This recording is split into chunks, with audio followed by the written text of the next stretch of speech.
Fuado. And no day, and my penny, Eden, a year for a montamu, Yache affected communities, no, where you're not going to say, what didn't any better on what to me, at the woman, and I could dim combo, they heard the Ebecoso, Elho. My penny could do, I was say, from my time of war, and I be almost to say, be our own, or your president at the Magana Fuina, when him say, and Yadia say, Omoto, Aba Emano. Now, what should be a, or one when you hear mo, or why you wo twa ajajo ni fie asɛn yabubu ni fie egu nsuo afa ni fie wo ma de hye atoa nananom ɛwɔ nsia do ya yedi wo mamu akwakogu ɛyɛ mortuaries awodo no nsuo no ayiri afa saa mortuaries ni nyina wa ma da ayaresabia omo yare apemfo omo kwakwaje awo ɛwɔ ayaresabia awodo ɛwɔ saa three constituencies nyina no yɛde ani ɛkyerɛ ho a na kyese nsuo afa saa ayaresabia ni nyina hwitem baabi atemamofo ebegya wo mo nan ɛwɔ nso yidu ho a ɛgya nsuo yi afa wo mo nyina baabi a wode hye ato nananom nsia do bɛkwa akɔkora no yɛka ne cemetery ɛyɛ amusia nso a amusia nso a ɛwɔ nso no nsuo ayiri afa wo nyina na kyɛ sɛ yɛkɔe anaasɛ yɛbae ɛno ɛne nsɛm a na kyɛ sɛ awerɛhoɔ yie papaapa na Ghanafoɔ nyinaa no muso sɛ Nana Addo Nana Enumdwa Nana Gagai Nana ɛyɛ Nana obiara no sɛ wɔn deɛ ɛba se yɛnkasa deɛ a wonim kasa yie papaapa na ne kasa ne ya ne ho ɛnteɛ Nana kopie mu ɛwɔ hɔ a Nana kɔkɔ nsapan Nana Addo President of the Republic of Ghana ɛkɔ ɛyɛ Volta regional wɔkɔ nsapan wɔamfa mo ankɔ wɔamfa mattress bi ankɔ wɔamfa ɛyɛ tinapa bi ankɔ wɔamfa aduane bi ankɔ ɛno asa Nana empty Nana ɛkɔ nsapan Nana kopie mu ɛwɔ hɔ a na ɔne ɛyɛ nananom ayefo edi nsawoso di nkɔmɔ no ne nsɛm a ɔde tu dwa nyinaa kyerɛ sɛ Volta region for framatamfo ɛnya adeɛ sɛ moto aba ɛde ma wɔ no ɛyɛ Nana Akufo Addo Nana ɛde nsɛm atu edwa ɛwɔ dwumadi na se yɛtie nsɛm a Nana Addo ɛkan Ghana tokata madam Edekelemo. I came here because Ghanaians are having difficulties and are suffering. Me va fi gomenye be Ghana to ekuki no le fure no alebo le fupe ya ta ivara. And it is my responsibility to try and help. Ibe do da sie nyebe ya jagbagba apede mian. Because if it's a question of counting who votes for me and who doesn't vote for me, I shouldn't be here because you don't vote for me.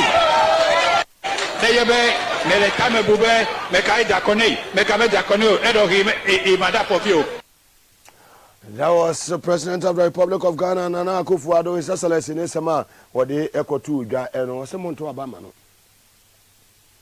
It is the same person who said, Nana Addo, Okon, or Fafi Uncle. Osemo Betenenka. My general Captain Smart will be okay. Oh, yeah, but you no, me general me boss says so. Sir, President the Park Assassin. President or your president or your father for all. BBI okay. Our president, I mean, BBI normal, BBI Mr. BBI to watch my dear. Because videos be a many ya mahe chese Nana Addo ekwa yie ewo achem one of the areas oko ohini bia yie wo free ho na wo hwa Nana Addo na tie kura na ode na mayie na se na chese all is not well na se ategwa sisters for wo mu di wo anniversary wo mu 30 years wo mu atonyum for over 30 years ya wo mu di wo mu dwumadie Nana Addo kopie mu wo se free kam wo bo se nkoyie kura Bibi as a president is Wababe than a convinceniana. Or can some of Becan a baby in him, Sebi in Prebia Samano de Sumaso, yes, and be in him. Sebi, Nyansa Bianya de Enim, Nesama Okano, Sebi Prebia Samutemi, you, Manida Sumasu, Nyansa Bianya de Enim. So you ask yourself, see a to Abama. Nana Addo so meyeden woso koframu swai se anajo ewio anajo de suomo obeho de amatememufo a the citizens papa we ka kire say yanya citizens me anya spectators wotimi eyenim ene na busuafo bo man we kro no awia wo man we Ajiji Mufosika PDS. Umojiji electricity bills over 8 months. HD. Umamwa Kuntabia. Nanado ope comforted ama upe ubia. Usia amro bapane ujana nadwa. Usia unyeni pebia we amro baby. Comforted amwabako. Umoji yesika for 8 good months. PDS. Echesikani D. Umo account to the good people of this country. See, citizens, men, spectators. We are not fools, Nanado. We are not. And Sama Nanado can I say, Votarians know him someone to about a man. Fellow Ghanaians, my brothers and sisters, share in Asante region. Yeah, Alan Atenu in Asante region. Yeah, last week, Kejetia Satra Market ma Ebo Momome, Eshe Kojai, Efra Eye Brisi, Etim Woman Teso, yes, a dreadful share more, Ebo do no Ebo to Sansan, Esa Dwa, Ewa Satema Temu, Sa Amamono Enye. Asante region Omoto Aba Adema Won.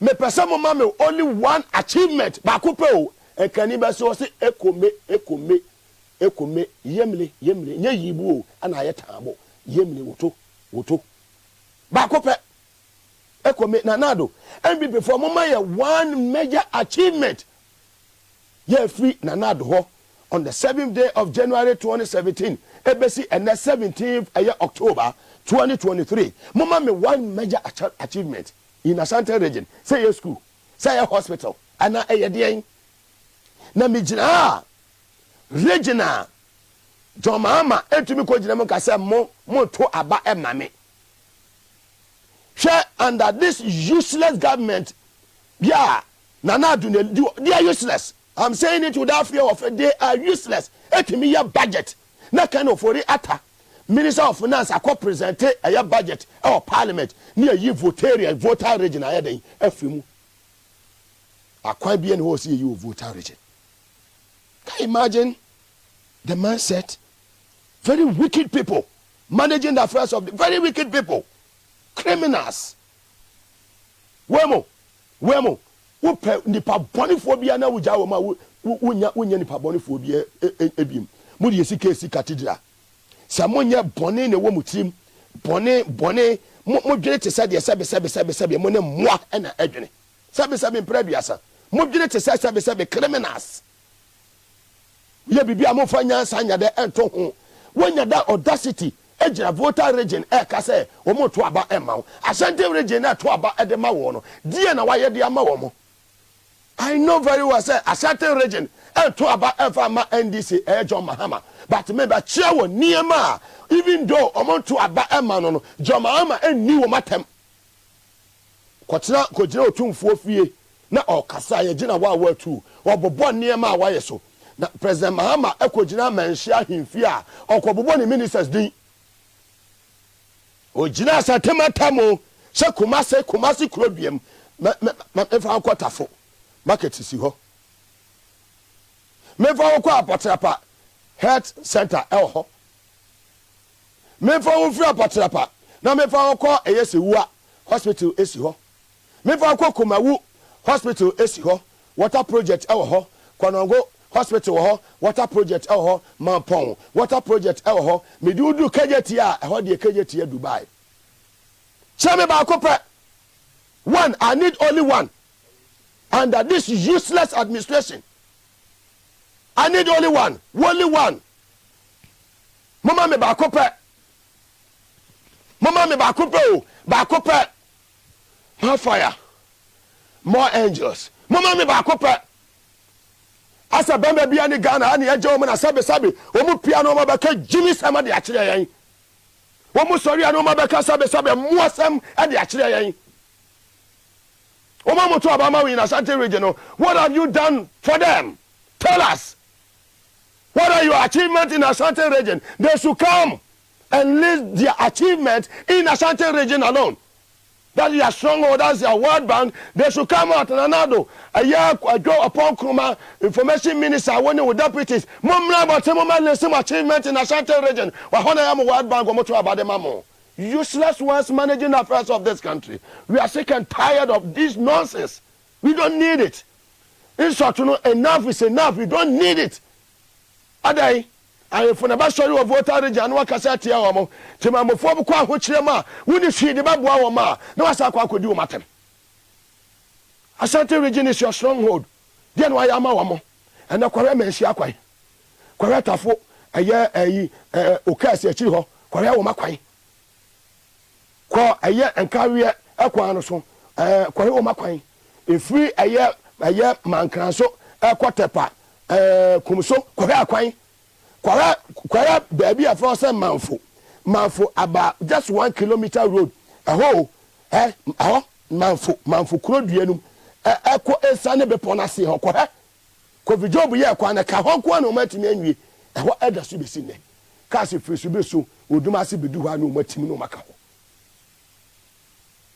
this last ones obi anya be manche obi a wo Ghana ha ye ni tuo ne ani agyan. And Debia Meka say, I'll be the last journalist in this country. Me insate youth, the youth, they say, Mutisi Montana so kwaya basa basa. We don't need, we can't start from 0, we can't start from 1. But be an another dear kwane some phone or mokache, you know, one in appointees, you know. Timinya, a been appointed to Sapa Pomo, no Mudijo Mahamatem. A bronye, human name Phoebe no more tanta tabia, or Mudini Patem. Oh, Mamudia Tam no Mokafona, look at them. So many from leader and they sit down. Look at them. Mutigana for them. And then we don't call Gabon. Nanado, na Ali Bongo no ya wadamfo. And Chebiano Mutu na dia so. Ali Bongo and run a year ya sentence no. Samuni ma me catch yamo. Me say power ni change ya. Will be a way we are my way here. More apapomo. A diamatoto watema. Ano matoto ewo Massachusetts ewo America ni nyina apapo. That Ufri land the Ghana hano. Ufri land the Ghana. Rashford amankwa ne right hand car na woto ye Ford Focus na woto ye no wo atua kwa na wudwane de ba ha JRT shippers na shepe o car e de ba ye nipa bi panifo bi abo ona na obiri bo ahemo na abesi siwo mu so nunu mention na akonwu no office of the late president eye mention office a wo mo abo no usa be gina botini di sam panifo na tem odwan aponche te sa wo abapon e na okogina sempeso na odi joma ha matem wo bie Ghana gas ama wo wanya adwuma ye nipa fon nipa sem mo te sa wo apapon wanya adwuma eye and no to me no a cassette ya John Mahama. Akufo Addo no ba ya de dia mamu no de aba. Akufo Addo ba wa bia adwuma bia ma wo busu ani bia nya bia ye. O man na mu wia wo man no. Efi amotota apapo wo United Kingdom na wo nya adwuma. Wo ba ya no Ghana gas e beteke bosomi de woje. Ajapade bia maye efi amotota wo Labon ne kanto madam ye nimu nyina. Ye betwe mu nyina agye wate de akwaso wo Gabon no. Wo bia ba akanto bosome so ani etua ukasai intimidate da bia me catch wasa me mugabe ametiwe me twa ma John Mahama mapa wansa na me project ama me project yes me twa ma John Mahama ma ana meji appointment nso a me kire me nyapade a me wonyina ansa na makwa akwaje position ewa aben mu me di me hu ni kroje enti wo mo bra me keso say wia wa ma we nu eje bi beba wo bebu akonta Gabi mecha wa wiei asante be dia tuo munyina Gabi wo de se no wana na Holland yenimu na hwe ni ho nti de manya ni nyina no mubebu hu akonta be dia tuo mu munya ready power ni change brana champion mo start nya ready ye nya na tiasa na na dodo wo be ko interior ministry makwa akodi bone wo ho hwe munya ready we are more than prepared yeah fire some secret meto abontin na mo mahu ni ye plan wo but we are more than ready the second coming of John Mahama no ebeba ne sawe nade na nipa bi wo wa heat ne be heat wo ma omutume tenase but they can't run away from this country obi a wase mrani ni di bi mrani ni bidi so way back na Wednesday 6th of August 2014 the Democrat newspaper were reporting caption a banner headline Nana Akufo Addo team don't trust Ewes another one Meboa, we don't trust Ewes. Akufo Addo team. We don't trust Ewes. Manena sosa, we don't trust Ewes. We don't trust Ewes.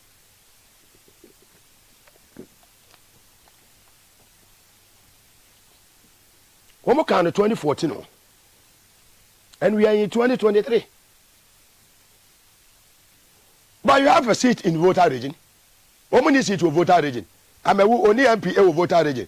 Ah, sabe mo kasate said ye de kerosene. And maybe say will be our dantolo. Come send will be our bronsa. Yeah, a friend dantolo and can cast more dantolo will be our come sending. Or kasate said another kasai. I don't know what is wrong with the president. I don't know. More fire. More fire. More fire. Sure. Dr. Nyawota Makro etu Ghana for ya fanya adwuma. Kofi eye konse etu Ghana for ya fanya adwuma. Be say wo mo ne na ado adi agoro. Wo mo ne na ado ato nse edidi. Sa unya bre na mo kan school sem. Hwa University of Ghana Lagos ana kwanyem Virginia HSU. Sa tam na ankla to ahoy. President Mills, Dr. Kwabena Dufo, Honorable Francis Buku, Aferijan, the late Amwakun Amakutufo, right? No, his school feeding. Is it Amakutufo? One of the leading members, the MPP. Who met to phone me bubu mudi actually. President Mills, Aferijan, no, no, that way that soon away that from University of Ghana, Lagos. Dr. Dufo, Amwakun Tufuo. Omudina Mebobono, Honorable Francis Puku, former National Security Minister under President Akufo. Omunyina no me classmate. Dr. Nyawota Makro no na na ado eto nse didi. Omudi omusato omuko musei. Way back in 1995, kumu preko no omunyina ne boom na ado aboko jan e wo ne kom. Sata mo ohwemu a wo hu no. Nti tambia no mama na die ni mu se de be ya mekere so ne di kan cause o ma o ka kire anu aka mfi akwahye o mu hu is a point to the one point no ye tie sema ya hota makuru kan ya Ghana fa anya. I don't believe Akufo Addo has that trick to pull. He can't. I will say Ghanaians will learn a bitter lesson of leadership if he wins. That's all that I will say. A bitter lesson, as in how? I say a bitter lesson of leadership. Leave that to me. Yeah, I just am pray o subireso otu mo fo mo entie. Ofa ya kwa cheka kire mo na na ado moto abama na mo entie. Meboa. O se fo bi aka kire mo na ado moto abama na o meye hwe. Na ni dwa na num na ado be yiwe. O se ni won se na ado afeli. Me ami ofa ya waje. Won mi se o boss won nya omo number. So they wo ye menu enti eja abusua ne enfa no ento abusua first what yewe Yako voter region of the Republic of Ghana near correct timemufo a NDC sympathizes with victims of the Akusumo dams spillage. Yako NDC mpanimfo ne adofo omone womo edin senseme ewo Akusumo dama will be here ebi edinsa so I mean some of the communities in the Volta region of the Republic of Ghana. We wish to first express our deepest sympathies to our brothers and sisters of the North, South, and Central Thong districts of the Volta region who have been displaced by the devastating spillage of the Akusumo Dam a few days ago. Even as we sympathize with the victims of this disaster, we wish to reiterate the important call that has been made by our leader and flag bearer, His Excellency President John Dramani Mahama, for the government of Ghana, acting through the Volta River Authority and the National Disaster Management Organization, NADMO, and other relevant state agencies to immediately provide the needed support for residents in the affected communities. This must be done with a sense of urgency to ameliorate the plight of our suffering compatriots, many of whom have been rendered homeless by this devastating disaster. And to our brothers and sisters who are going through pain as a result of this disaster, we know that this is a very difficult time for you, but I'm here on behalf of the leadership of the NDC to let you know that we stand with you, and we will continue to do our best through your members of parliament and our leader, His Excellency John Dramani Mahama, as we have already started to provide you with the needed support. And let me also use this opportunity to call on corporate Ghana, the international community, and all persons who have the capacity and the ability to come to the aid of our brothers and sisters in South, North, and Central Tongue. Please don't renege on lending a helping hand to these compatriots of ours, because they really need our help. That was our National Communication Officer of the NDC, Lawyer Sami Jemfi, Onoso Nidia, or the Emma Aye Yinuanima, Usabri Umoa Hunchimo, Ewo Volta region of the Republic of Ghana, 3 constituencies in North Tongue, South Tongue, and Central Tongue, not just near SC Ohono. Moga no kwasem pa se omampani na nadam kwa Akufo Addo. Obia wo manage Akufo Addo bia no. One bow ne head down in shame. Omampani na nadam kwa Akufo Addo ankasa as the president of the Republic of Ghana no. Papa, we ye nimguase de ma oman Ghana wo. Asempa ne ye ka kire wo no. Nana unim yeka na wobu afu, but asem no kure pa no yeka yento sebe. Asem no kure pa no se Akufo Addo ampara se we ye a complete definition of disgrace to Ghana. Yeka se obi ye liability a we ye a political liability to Ghana. I am telling you. And faswo biara sabe eni wuso ema man we woman pania every time oba power edi bebesi ebra wunya tumi di so ewe eye wetiwade, and purposely because of say a part of Ghana sawo jisika dia okay say ewe fo ka Ghana ho, but edru so say wo che sika kro no a wo je ye no a wo hu ewe as part of Ghana. Look, let me tell you something. Yat Ghana ha eno man pani Akufo Addo eye year of rose budget. Oyi a whole region efrimu Volta region. Nanadu yi wo mu frimu a year of rose yandimakete ekwan ba kumpo from Volta region say yebeye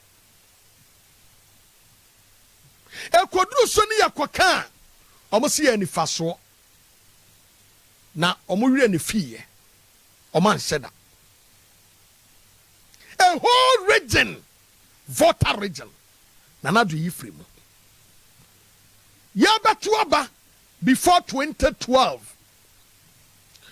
Bawomia ye lecture sahudwa kache Ghana fo nyase. Ye wan krofo bi for Volta regional. Omunya Ghana fo mu ye Togo fo. During that time na bawomia ne nama wa kansem huru wei ade kire Ghana fo no na bawomia kasa kra no wanya Ghana ni. Na Britain ni. Enso ogina simpie so e ka kire Ghana fo say your register no I bloated. Foreigners aba register mu because Volta region 4 your register and crofobia ediabem. Mami ma krata bia eba bonten ebreka kra bia etwam. Na Daily Democrats ena o reporto sa story no. Won kanipa ho e wo Ghana ha according to the timetable, the document, and everything of Nana Addo Dankwa Akufo Addo. When him, ebi anaman for enfa and semi making so serious. Na wo Akufo Addo aban mu. Wo Nana Addo Dankwa Akufo Addo aban mu. Na ofi Volta region na wasu. Any was say that's Daily Democrat and what the crate the buy 2014 6th August. Now Wednesday. Was say we don't trust ours Akufo Addo's team. We don't trust ours Akufo Addo's team. Daily Democrat Wednesday 6th August 2014. And no matter some way to buy. Who is telling Ghanaians and Sautia someone? Nana Addo Dankwa Akufo Addo kwa kan nra wo Volta region no a. Anke Kwasi Pratt besi osi adabraka. No kwasem. Nana na wanum kakrana. Wadaroma with all due respect. No abuana. Because you Ghana ha. And them say April se March se May. Always say Ghana for Merry Christmas.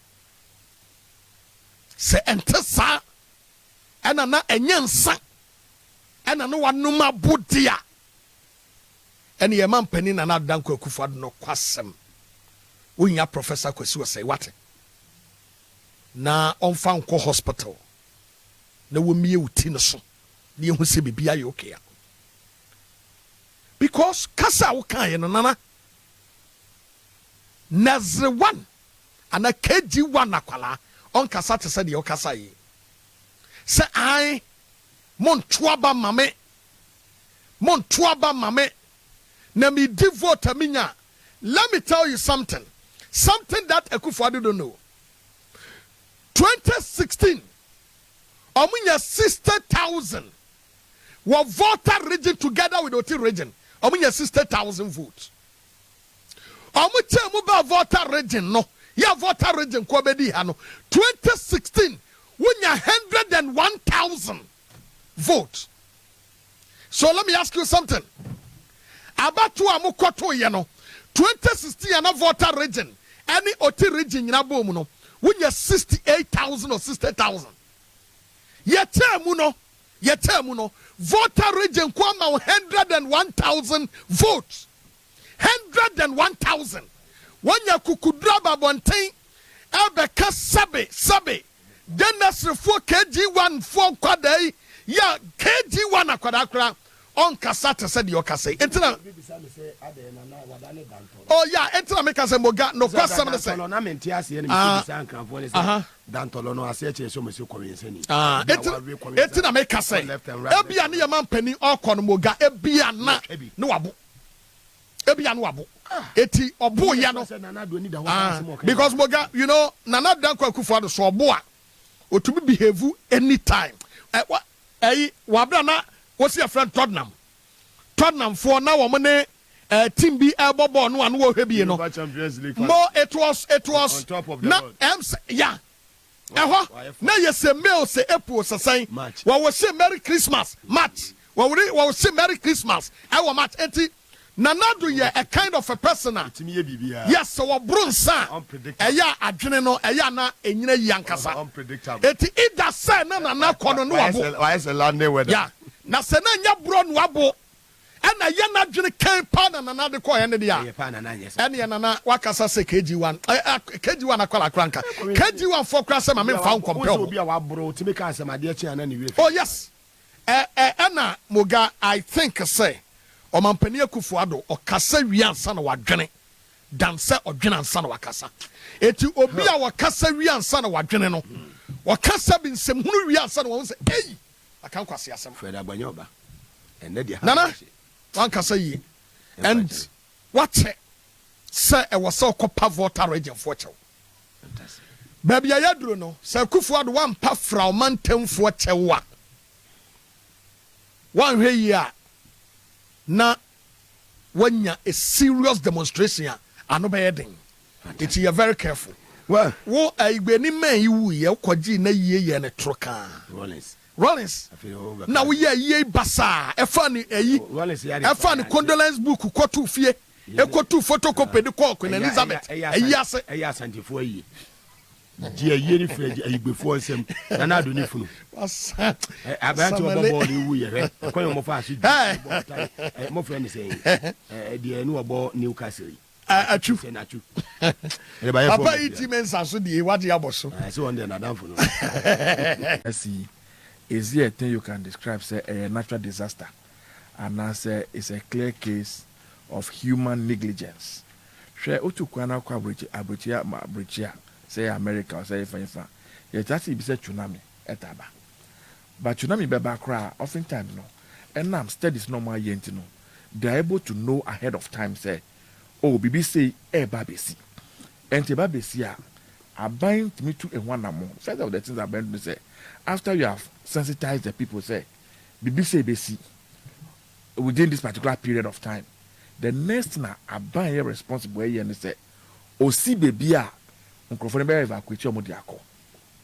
Now I've been following discussions, listening to friends and VRA government spokespersons and I'm sure I didn't share say no Sebi your area affected areas and we spoke to Okujoto on the show this afternoon. I say we are Amazon. So omo ko na omo educate omo on radio and na omo ko simulation exercise be kra e were part of the area ni bi na ka ho nyina na nkrofo no like is as to say omo no maso ye di no mo ntu amfiri ho. I'm say do we really know and appreciate what we are discussing? Obiti ni krom. Obiti efi onu esi a otimi. Ejuma oye ni nekwa ejuma. Oni bibia obeko biom. Say be Ghana, this is not the first time Rebecca say unsuo to Ghana. This is not the first time Rebecca say Bagri Dam Burkina Faso ye bie. E ade time almost every year. And the question is this from ko ba ya afidie e different every the previous years. It is about as a VRA. Now so we say be dam no. About is place some of the water and I'm say quite the doors too much. Now I call conscientizing crofo no. And I inform you no. Question is say anamo be now 2 year. Say bia ukosi structures be their mom. Say thanks bio. Say adan be structure be intentemo. And move them to those areas. Now they need to survive, they need to eat. And ti o move your model free omo edwuma. E dey call new environment no. Economic activity be na war immediately. Are met me leveraging on for their survivor. And ti o share the entire attitude of the VRA and a government. Because what I've thought say before we even start spilling the water, the first thing I'll say all the agencies and departments and ministries na said the for interministerial committee that committee should have been in place ahead of what say maybe so no.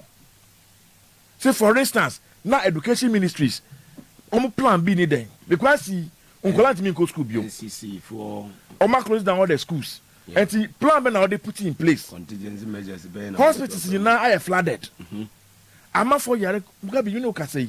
And for me, it's one of the areas where I'm very worried about. Say, in the coming weeks, I didn't see because no could run so then I'm now musano.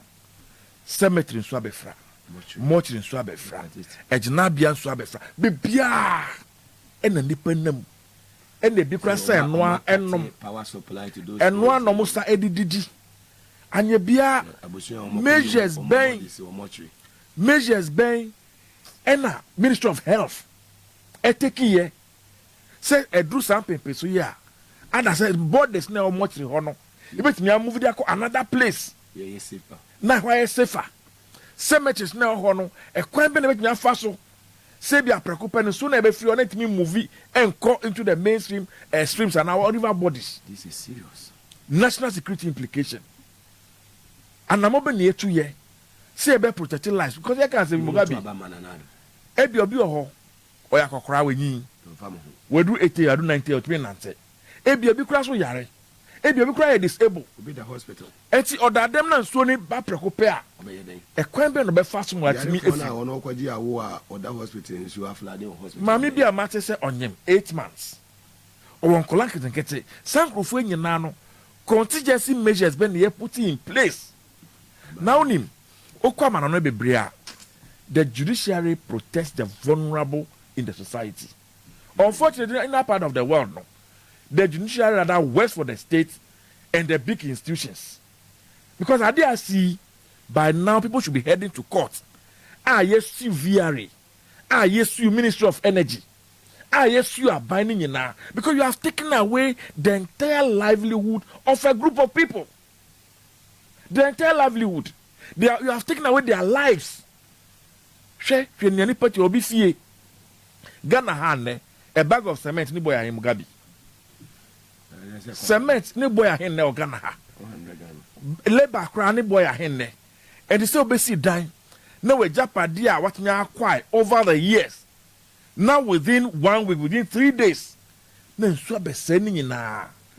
And sani pay or kwashe or brassier away.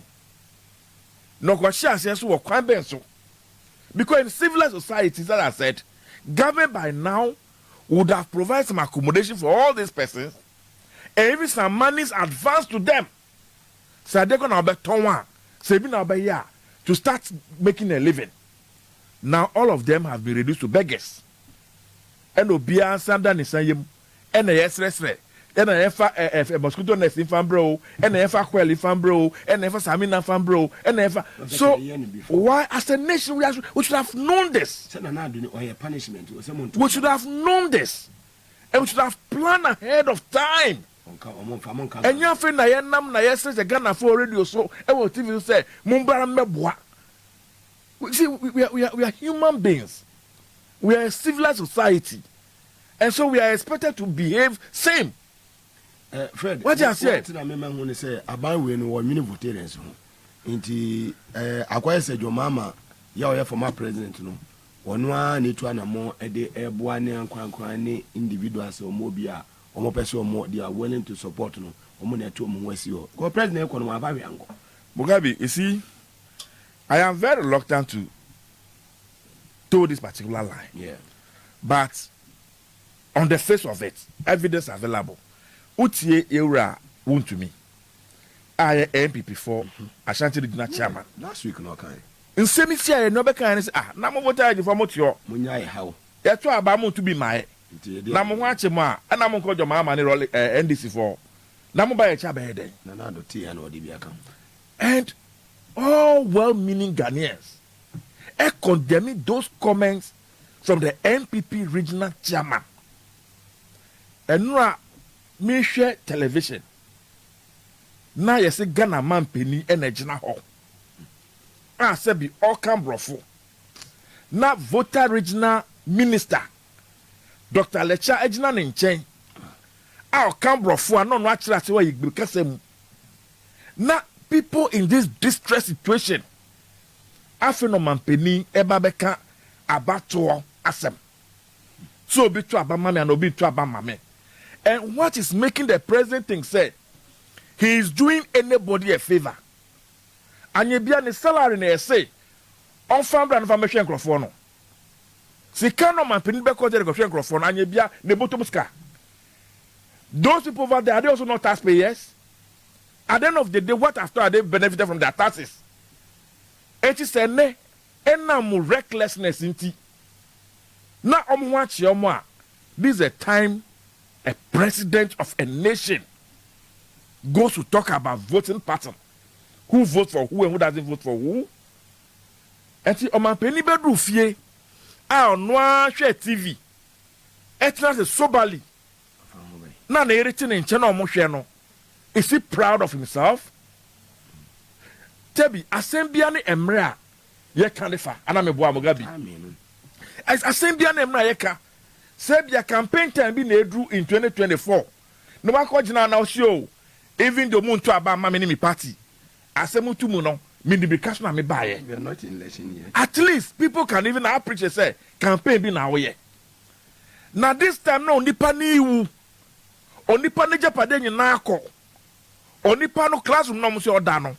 Windows ni ho, doors ni ho. Even a feminine kasa kra no, ya nya plastering no. Yanshe cement, only screening rough. And not the intermediate to fema, and that's all that famous.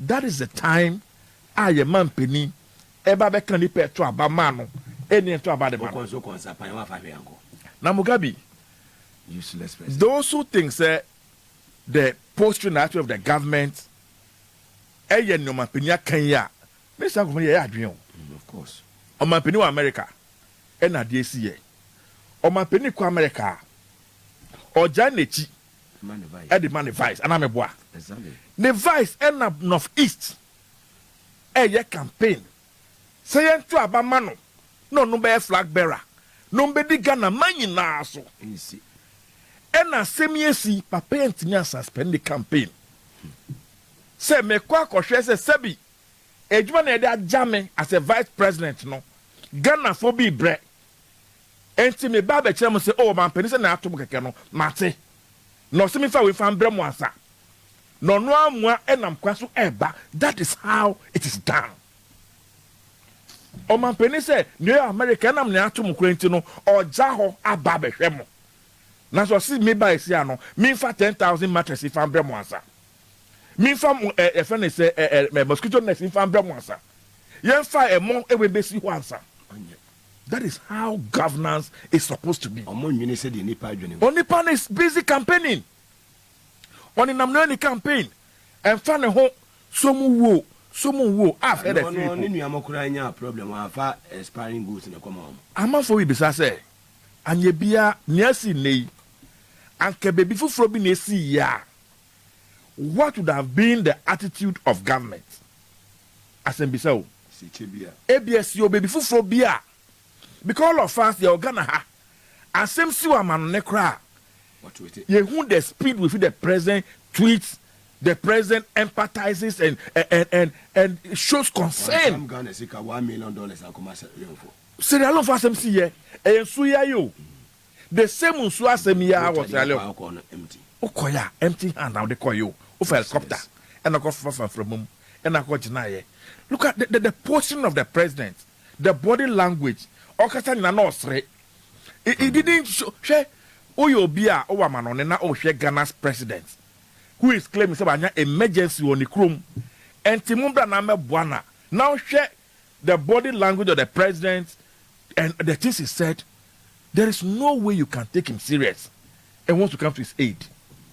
Anamebo Mugabe was wonderful papa wunne now so kwe okoko srano now kodu na ma ofufu ato omodi omosresre Oko beke yasem. Okay, yasem. Enjoyment. And that is exactly what I saw yesterday in our president. I want to plead with our lawyers. Let's test our judiciary once again. I think that we need to sue the VRA. Very important. I think that we need to sue Ministry of Energy. I think that, you see, this thing, there's a conspiracy. Because I can't just compensation because of course one of them they must be compensated as a matter demolishing the house. Obi fie ni nako. Yes. Obi ye fish farming. Ni fish ponds ni nako. Fish ni nako. Obi ye vegetable farm. Farm ni nako. How do you expect them to survive? And nega na yeti na Mugabe. Oko bampo enye ye o. Wa wonamo akọ ba enye ye. A obi ane obi kura we dwuma na o say unso abdu ni fie obedu ye wantime refie okra atade kura be wantime afa bi na afi no mampeni beka one na eto aba people have asked a lot of questions and I started from there say this is not the first time unso badam ni be pray enti adenti na yansa say explain in so way ebia from May gradually why did we wait and we are suddenly doing it? And now, if you listen to the so-called expert from VR, some of them, on study level, na swa neko. A drum pen because na America is so ato. Enti yanhwe ni ye. No mo say bioma. Adan ne ka onyina ebeko bi. God forbid, say Saddam na di o de collapse ya. Tem ha nyina so no edura. The quantity of water I keep your honor. Mugabe, and I think that as I said, ebe here said, I deal with Yanko court. People must be held accountable. Test the law. Fantastic. Let's see what our judges will do on this occasion. Fantastic. Would they be on the side of the people, or would they protect the big institutions and the government? Let's try this. umu samu bi kakra bi wakra nye too much but ono so what do tema. The government is not, I mean, doing anything. Absolutely nothing. But Timamufono, the was here they support you. Mugabe, I want us to tackle all these issues because come on. I think that I should commend very highly more media for no. Yeah. So far more the media sim I'm on na more stress I'm on for no meboa. I'm happy say this time I quite say COVID na Ministry of Information be die nim say omujiji nyama de aboaga na fo abesi ne yentimi interest kai kodru Ministry of Information we de mo amoje a na mo de akwa nkrofo no. But Mugabe, before we come to what Ghanaians can do, I have a major concern. Asem na ede enim na yeka ho asem no. Where we are right now, we don't have any technical solution to the issue. We are only hoping and believing that God will intervene. All the engineer for the kasa, they don't have any means of preventing the water from coming into the dam. The entities is here and say, asofo kese fo mienu bi e wo Ghana ha o are resigning from a year board of trustees of the National Cathedral. The entities is here and say Duncan Williams any William a year or this is Anaba are resigning from a year board of trustees National Cathedral. The Airbus is here. No, but Mugabe, news to me pick is here and no say Duncan Williams any issued Anaba Omar resigning from board of trustees of the National Cathedral. The entities is here and no Fred Yanko. But Mugabe, I'll be surprised if they are still members of that board because Cathedral is not also. Bubu judges for dying. So I'll be surprised that Bishop will be on that board. Yeah. And I said Reverend Isudanaba will be on that board. If they have resigned, I think there's no more. Yes, they don't. Oh, the whole to an Grofia go and support or David. Now, I can say, Mugabe, maybe I do say, no. Otie the engineers now.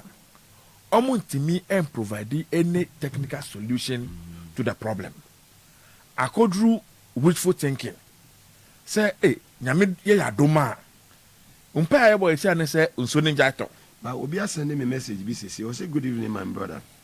To my imagination, they want to stop them from voting in 2024 for now. They lose everything, including voters' ID cards. Mugabe, I will say these are all conspiracy theories. And you can't